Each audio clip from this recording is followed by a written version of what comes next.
എനിക്കിനി വേണ്ട നിന്നെ, എവിടാന്ന് വെച്ച പൊക്കോ. കടുത്ത അമർഷത്തിൽ ആകാശത് പറയുമ്പോൾ ഒന്ന് നടുങ്ങി നന്ദന. ഓഹോ, അപ്പം അവിടം വരെയായി കാര്യങ്ങളല്ലേ? എന്നെ മാത്രമാണോ വേണ്ടാത്തത്, അതോ നമ്മുടെ മോനെയും നിങ്ങൾക്ക് വേണ്ടേ? അതുകൂടി പറയ്. ആ ചോദ്യത്തിന് അവൻ മറുപടി പറഞ്ഞില്ല. എന്താ ഒന്നും വേണ്ടാത്തത്? ഇപ്പൊ ഒന്നും പറയാനില്ലേ? എന്നെ വേണ്ടെന്ന് തോന്നാൻ മാത്രം അവളിൽ മയങ്ങിപ്പോയോ നിങ്ങൾ? ആകാശിനെ വെറുതെ വിടാൻ നന്ദനയും ഒരുക്കമല്ലായിരുന്നു. അതേടി, നിന്നെ പോലല്ല അവൾ എന്നെ മനസ്സിലാക്കുന്നുണ്ട്, സ്നേഹിക്കുന്നുണ്ട്. കലി കയറി ആകാശം തിരിച്ചു പ്രതികരിച്ചു തുടങ്ങി.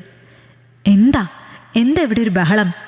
ബഹളം കേട്ട് വീടിന് പുറത്തു കൂടി അയൽക്കാരും പരസ്പരം ചോദിക്കുന്നുണ്ടായിരുന്നു. ഓ, അതിവിടുത്തെ ആകാശിന് ഇപ്പോൾ ഏതോ ഒരു പെണ്ണുമായ അടുപ്പമാണെന്ന്. അത് നന്ദന അറിഞ്ഞിട്ടാകെ ബഹളം നടക്കുക. അടുത്ത വീട്ടിലെ കാരണവർ പറഞ്ഞത് കേട്ട് എല്ലാവരും മൂക്കത്ത് വിരൽ വെച്ചു. ആർക്ക്? ആകാശിനോ? അയ്യോ, അവൻ നല്ലൊരു ചെക്കനല്ലേ, അവൻ ഇങ്ങനൊക്കെ പോകുമോ? ഇവർ രണ്ടാളും പ്രേമിച്ച് കിട്ടിയതല്ലേ, എന്നിട്ടിപ്പോൾ അവന് വേറെ പ്രേമമോ? അത് കൊള്ളാം. കേട്ടത് ആർക്കും വിശ്വസിക്കാൻ കഴിയുന്നതായിരുന്നില്ല. പക്ഷേ സത്യമായിരുന്നു എല്ലാം. 4 വർഷങ്ങൾക്ക് മുന്നെയാണ് ആകാശ് നന്ദനയും വിവാഹം കഴിക്കുന്നത്. ഒരു സ്വകാര്യ കൺസ്ട്രക്ഷൻ കമ്പനിയിൽ അക്കൗണ്ടൻ്റ് ആയിരുന്നു ആ സമയം ആകാശ്. നന്ദനയാകട്ടെ ഒരു പാവപ്പെട്ട കുടുംബത്തിലെ കുട്ടിയായിരുന്നു. അവൾക്ക് അച്ഛനില്ല. ആകെയുള്ളത് അമ്മയും ഒരു ചേട്ടനുമാണ്. തൻ്റെ വീട്ടുകാരുടെ എതിർപ്പുകൾ മറികടന്നാണ് ആകാശ് നന്ദനയുടെ കഴുത്തിൽ താലി കെട്ടിയത്. വിവാഹശേഷം ഒരു വീട് വാടകയ്ക്കെടുത്ത് താമസവും ആരംഭിച്ചു. കമ്പനിയിൽ അക്കൗണ്ടൻ്റ് ആയതിനാൽ തന്നെ കുറേയേറെ ബന്ധങ്ങളും പരിചയങ്ങളും ഉണ്ടായിരുന്ന ആകാശ് ചെറിയ ചെറിയ തട്ടിപ്പുകളിലൂടെയൊക്കെ കുറേശ്ശെ കാശ് സമ്പാദിച്ചു. ആ കാശ് ഉപയോഗിച്ച് തന്നെ 1-2 ടിപ്പർ ലോറികൾ വാങ്ങി. അതായിരുന്നു അവരുടെ തുടക്കം. അവിടെ നിന്നും പിടിച്ചു കയറി ഒടുവിലിപ്പോൾ സ്വന്തമായി 5ഓളം ടിപ്പർ ലോറികളും ഒരു ഹോളോ ബ്രിക്സ് ഫാക്ടറിയും സ്വന്തമായി ഉണ്ടവർക്ക്. ഒരു വസ്തു വാങ്ങി വീടും വെച്ചു. ഇതിനിടയിൽ ഒരു ഘട്ടത്തിൽ കമ്പനിയിലെ തട്ടിപ്പുകൾ പിടിക്കപ്പെട്ട് ആകാശിൻ്റെ ജോലി നഷ്ടപ്പെട്ടിരുന്നു. എന്നാൽ സ്വന്തമായി ബിസിനസ് ഉള്ളതുകൊണ്ട് തന്നെ അതവനെ ഒട്ടും തന്നെ ബാധിച്ചിട്ടില്ല. സന്തോഷമായി ജീവിതം മുന്നോട്ട് പോകവെയാണ് പഴയ കാമുകി മീനാക്ഷി വീണ്ടും ആകാശിൻ്റെ ജീവിതത്തിലേക്ക് കടന്നു വന്നത്. അവിചാരിതമായ കണ്ടുമുട്ടലായിരുന്നുവെങ്കിലും വിവാഹം കഴിഞ്ഞ് ഡിവോഴ്സ് എത്തി നിൽക്കുന്ന മീനാക്ഷിയിൽ വീണ്ടും അവൻ ആകൃഷ്ടനായിപ്പോയി. ആ ബന്ധം വളർന്നു. ഇന്നിപ്പോൾ നന്ദനയുമായുള്ള ഈ വഴക്കിന് കാരണമായതും ആ ബന്ധം തന്നെയാണ്. എനിക്കിനി നിന്നെ വേണ്ട. കാശും പത്രാസും കൂടിയപ്പോൾ നിനക്ക് അഹങ്കാരം കയറിപ്പോയി. എൻ്റെ കാര്യങ്ങൾ പോലും ഇപ്പം നേരെ നോക്കാൻ നിനക്ക് സമയമില്ല. നേരെ ആഹാരം പോലും നീ വീട്ടിലുണ്ടാക്കാറില്ല. ഹോട്ടൽ ഫുഡ് കഴിച്ച് മടുത്തു ഞാൻ. നമുക്ക് പിരിയാം, ഡിവോഴ്സ് പെറ്റീഷൻ കൊടുക്കാം. അത് ആകാശ് പറയുമ്പോൾ നന്ദനയിൽ വലിയ നടുക്കമൊന്നും ഉണ്ടായില്ല. കാരണം ആ വാക്കുകൾ അവൾ പ്രതീക്ഷിച്ചിരുന്നു. ഒടുവിൽ പറഞ്ഞുവല്ലേ നിങ്ങൾ, ഇത് ഞാൻ പ്രതീക്ഷിച്ചിരുന്നതാണ്. ഇപ്പോൾ നിങ്ങൾക്ക് വലുത് മറ്റവളാണല്ലോ. അവളോടൊപ്പം പോകാൻ ഓരോരോ കാരണങ്ങൾ. ഇപ്പോൾ ഞാൻ നിങ്ങളെ നേരെ നോക്കുന്നില്ല എന്ന്. കൊള്ളാം, കൊച്ചായ പിന്നെ എല്ലാം കൂടി മാനേജ് ചെയ്യാൻ പലപ്പോഴും എനിക്ക് പറ്റുന്നില്ല. അത് സത്യമാണ്. ഞാൻ ഒറ്റയ്ക്കാണിവിടെ മോൻ്റെ കാര്യവും വീട്ടുകാര്യവും നോക്കുന്നത്. അത് നിങ്ങൾ മറക്കരുത്.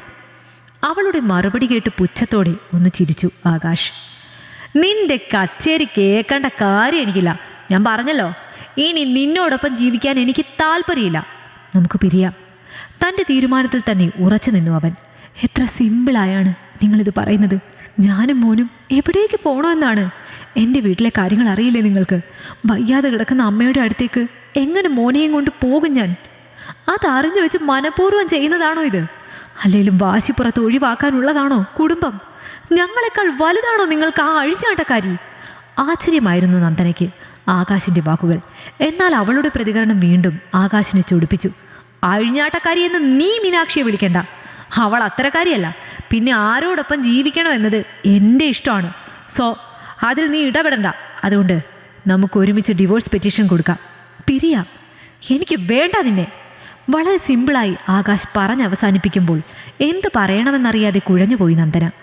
മോനെപ്പറ്റി ഓർക്കുമ്പോഴാണ് അവൾ ഏറെ തളർന്നത്. ആ ദിവസം അങ്ങനെ ബഹളങ്ങളോടെ കടന്നുപോയി. വഴക്കുണ്ടാക്കി പുറത്തുപോയ ആകാശ് രാത്രി വളരെ വൈകിയാണ് തിരികെ വന്നത്. നന്ദനയോടൊപ്പം ഒരു മുറിയിൽ കിടക്കാൻ പോലും അവൻ തയ്യാറായില്ല. കുഞ്ഞിനോട് പോലും അവന് സ്നേഹമില്ലാതെ ആയോ എന്ന് സംശയിച്ചു പോയി നന്ദനയും. പിറ്റേന്ന് വിവരങ്ങൾ അറിഞ്ഞ് നന്ദനയുടെ സഹോദരനും 1-2 ബന്ധുക്കളും ഒത്തുതീർപ്പിനായി എത്തിയെങ്കിലും ഫലം കണ്ടില്ല. അവളെ ഇനി വേണ്ട എന്ന തീരുമാനത്തിൽ തന്നെ ഉറച്ചു നിന്നു ആകാശ്. അതോടെ പ്രശ്നങ്ങൾ വഷളായി. ഇതിനോടകം ഒരു വക്കീലിനെ കണ്ട് കാര്യങ്ങൾ മുന്നോട്ട് കൊണ്ടുപോകാനുള്ള ശ്രമത്തിലായിരുന്നു ആകാശ്. എന്നാൽ അപ്പോഴാണ് ഒരു വലിയ പ്രശ്നം അവൻ്റെ മുന്നിലേക്കെത്തിയത്.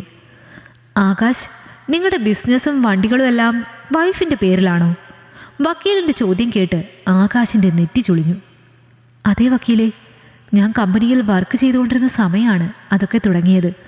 സംഭവം ഇച്ചിരി വെട്ടിപ്പൊക്കെ നടത്തിയിരുന്നു ആ സമയത്ത്. സോ എപ്പോഴേലും പിടിക്കപ്പെട്ടാൽ സേഫ് ആകാൻ വേണ്ടി അവളുടെ പേരിലാണ് എല്ലാ ബിസിനസ്സും ചെയ്തത്. ആ മറുപടി കേട്ട് അല്പസമയം മൗനമായി വക്കീൽ. എന്താ വക്കീലേ, അത് ഡിവോഴ്സ് സമയത്ത് നമുക്ക് അവളുടെ പേരിൽ നിന്ന് എൻ്റെ പേരിലേക്ക് മാറ്റി എഴുതിച്ചൂടെ? പിന്നെ വേണേൽ അവൾക്ക് എന്തേലും ഒരു നഷ്ടപരിഹാരം കൊടുക്കാം. സംശയത്തോടെ ആകാശ് വീണ്ടും നോക്കവേ പതിയെ എഴുന്നേറ്റു വക്കീൽ. എഴുതി വാങ്ങാം, വൈഫ് സമ്മതിച്ചാൽ. അവർ സമ്മതിച്ചില്ലേൽ താൻ എന്ത് ചെയ്യും? അപ്പോഴാണ് സംഭവത്തിൻ്റെ ഗൗരവം ആകാശിന് മനസ്സിലായത്. അങ്ങനെ ഒരു ചിന്ത മുന്നേ അവനുണ്ടായിരുന്നില്ല. അതോടെ ആകെ ആശയക്കുഴപ്പത്തിലായി അവൻ. താൻ ഇത്രയും പ്രശ്നങ്ങൾ ഉണ്ടാക്കിയതുകൊണ്ട് തന്നെ ഉറപ്പായി നന്ദന അത് സമ്മതിക്കില്ല. ആകാശ് മനസ്സിൽ ഉറപ്പിച്ചു. അത് തന്നെ സംഭവിച്ചു. തനിക്ക് കിട്ടിയ ഒരു വലിയ അവസരമായി നന്ദന അതിനെ കണ്ടു. ഒരു കാരണവശാലും തൻ്റെ പേരിലുള്ള ബിസിനസ്സും വണ്ടികളും തിരികെ നൽകില്ല എന്ന് നന്ദനയും ഉറപ്പിച്ചു പറഞ്ഞു. ഒരു സുഹൃത്ത് വഴി നിയമസഹായവും അവൾ തേടിയിരുന്നു. അതോടെ ആകെ കുടുക്കിലായി ആകാശ്. ഇതിനിടയിൽ തങ്ങളുടെ രഹസ്യബന്ധം പരസ്യമായി. നാണക്കേടുണ്ടായി. ഒപ്പം തന്നെ ആകാശിൻ്റെ ദാമ്പത്യത്തിൽ പ്രശ്നങ്ങൾ കൂടിയായതോടെ മീനാക്ഷി പതിയെ അവനിൽ നിന്ന് ഒഴിഞ്ഞു മാറി. അതും അവന് വലിയ ആഘാതമായി. നീ ചെയ്തത് തോന്നിയാസല്ലടാ. ഒരു പെണ്ണിനെ വിളിച്ചിറക്കി കൊണ്ടുവന്ന് ഒരു കൊച്ചുമായി, എന്നിട്ടിപ്പോൾ വേറൊരുത്തിയുടെ പിന്നാലെ പോയിട്ട് അവളെ ഒഴിവാക്കാൻ നോക്കുന്നു. ഇതൊന്നും ഒരിക്കലും നല്ല കാര്യങ്ങളാണെന്ന് കരുതരുത്. ഇനിയിപ്പോ നന്ദന ഒന്നും തിരിച്ചെഴുതി തന്നില്ലേലും കേൾക്കുന്നവർ അവളുടെ സൈഡ് മാത്രമേ നിൽക്കൂ. കൂട്ടുകാരുടെ കുത്തുവാക്കുകളും ആകാശിൻ്റെ മനസ്സിൽ തറച്ചു തുടങ്ങിയിരുന്നു. കുടുംബവും തകർന്നു. ഒപ്പം തന്നെ എല്ലാം നഷ്ടമായ അവസ്ഥയിൽ ആകെ തകർന്നു പോയി അവൻ. ഇപ്പം നിനക്ക് മീനാക്ഷിയുടെ ഉടായ്പ മനസ്സിലായില്ലേ? ആരും അറിയാതെ നിന്റെ ഇന്ന് കാശ് തട്ടാനുള്ള പ്ലാനിലായിരുന്നു അവൾ. നിന്റെ വീട്ടിൽ പ്രശ്നങ്ങളായപ്പോൾ നൈസിന് അവൾ മുങ്ങിയത് കണ്ടോ? ഈ ബന്ധങ്ങളൊക്കെ എത്രയുള്ളടാ. എന്നും നിലനിൽക്കുന്നത് കുടുംബ ബന്ധം മാത്രമാണ്. ഇനിയെങ്കിലും ചെയ്ത തെറ്റ് മനസ്സിലാക്ക്. എന്നിട്ട് മാപ്പ് പറഞ്ഞ് നന്ദനയോടും മോനോടും ഒപ്പം സുഖമായി ജീവിക്കാൻ നോക്ക്. അതാണ് ആണത്തം. ആ അവസ്ഥയിൽ കൂട്ടുകാരുടെ ഉപദേശം അവൻ്റെ മനസ്സിൽ കയറി തുടങ്ങി. കുറ്റബോധം അവനെ വലച്ചു. ഇത്രയും പ്രശ്നങ്ങൾ ഉണ്ടാക്കിയിട്ട് ഇനി ഞാൻ എങ്ങനെ അവളുടെ മുന്നിൽ പോകും? ഒരിക്കലും നന്ദന ഇനി എന്നെ അംഗീകരിക്കില്ല, വിശ്വസിക്കില്ല. നിരാശയിലിരുന്ന ആകാശിന് കൂട്ടുകാർ തന്നെ തുണയായി. നിനക്ക് തോന്നിയ ഈ കുറ്റബോധം ആത്മാർത്ഥമായിട്ടാണെങ്കിൽ ഞങ്ങൾ ശരിയാക്കി തരാമെല്ലാം. അവർ മുൻകൈയെടുത്ത് വീണ്ടും ഒരു ഒത്തുതീർപ്പ് ചർച്ച നടത്തി. ആദ്യം എതിർത്തെങ്കിലും മോൻ്റെ കൂടി ഭാവി ഓർത്ത് ഒടുവിൽ നന്ദന ഒരു ഒത്തുതീർപ്പിന് വഴങ്ങി. അങ്ങനെ മീനാക്ഷിയുമായുള്ള എല്ലാ കോണ്ടാക്റ്റും അവസാനിപ്പിച്ചു. വക്കീലിൻ്റെ മധ്യസ്ഥതയിൽ തന്നെ അവർ വീണ്ടും ഒന്നായി. ഒരു വട്ടം തന്നെ വിട്ടു പോയതിനാൽ തന്നെ പൂർണ്ണമായും ആകാശിനെ വിശ്വസിക്കാൻ നന്ദന ഒരുക്കമായിരുന്നില്ല. എനിക്ക് സമയം വേണം. ഇനിയും നിങ്ങളെ കണ്ണടച്ച് വിശ്വസിക്കാൻ എനിക്ക് കഴിയില്ല. അവൾ പറഞ്ഞത് കേട്ട് ഒന്ന് പുഞ്ചിരിച്ചു ആകാശ്. എത്ര സമയം വേണം എടുക്കാൻ നിനക്ക്? ഞാൻ ഒരു പ്രശ്നത്തിനും വരില്ല. എൻ്റെ തെറ്റുകളിപ്പോൾ ഞാൻ മനസ്സിലാക്കുന്നു. അവൻ്റെ മറുപടി കേട്ട് നന്ദന മൗനമായി. ആത്മാർത്ഥമായി മനസ്സിൽ കുറ്റബോധം തോന്നിയതിനാൽ തന്നെ നന്ദനയ്ക്ക് തന്നെ വീണ്ടും ഉൾക്കൊള്ളാൻ സമയം നൽകാൻ ആകാശ് ശ്രമിച്ചു. ഒടുവിൽ ഏകദേശം 6 മാസങ്ങൾ കഴിയവേ വീണ്ടും എല്ലാം മറന്ന് അവരുടെ ദാമ്പത്യം സന്തോഷപൂർണ്ണമായി. താൻ ചെയ്ത തെറ്റിന് തൻ്റെ ആത്മാർത്ഥമായ സ്നേഹം കൊണ്ട് ആകാശ് പ്രായശ്ചിത്തം ചെയ്തു. ഈ കഥ നിങ്ങൾക്കിഷ്ടമായെങ്കിൽ ലൈക്ക് ചെയ്യൂ. നിങ്ങളുടെ അഭിപ്രായങ്ങൾ കമന്റായി രേഖപ്പെടുത്തൂ. കൂടുതൽ കഥകൾ കേൾക്കാൻ ഈ ചാനൽ സബ്സ്ക്രൈബ് ചെയ്യൂ.